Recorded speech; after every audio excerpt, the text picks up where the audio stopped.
He's a suspected serial killer already accused of suffocating a dozen elderly women.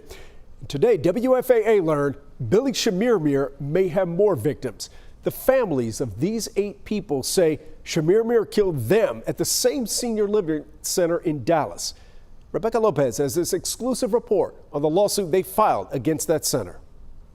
These are the faces of 8 victims that lawyers say died at the hands of a serial killer in a swanky, high-priced assisted living facility. The horrific thought of what their loved ones went through the last moments of their lives when a stranger who is roaming around what's purportedly a safe and secure facility. Trey Crawford represents the victims' families. He says from July to October of 2016, suspected serial killer Billy Shamirmir posed as a maintenance man at the Traditions Prestonwood facility. Without anybody questioning him, when they were supposed to have procedures in place that documents and verifies everybody who's in the facility. Crawford sued Traditions. The lawsuit states Shamirmir was able to, with tragic ease, murder and rob 8 elderly residents and then simply walk right out the door without consequence.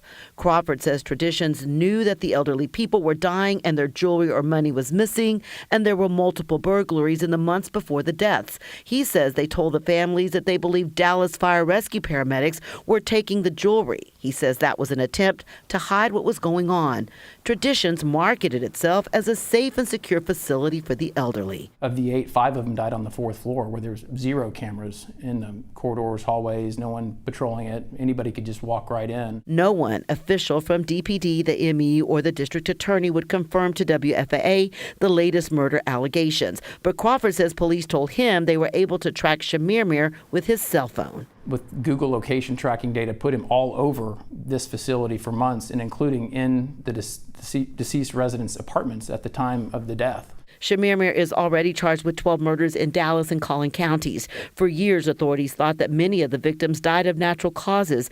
But after he was arrested last year, they began reviewing hundreds of cases. Traditions issued a statement saying, in part, any death was investigated by Dallas police and the Dallas County Medical Examiner and ruled as attributed to natural causes. They say they've cooperated with authorities and deny any allegations that they knew this was happening and tried hiding it. In Dallas, I'm Rebecca Lopez. Can only help those families get the answers they're looking for.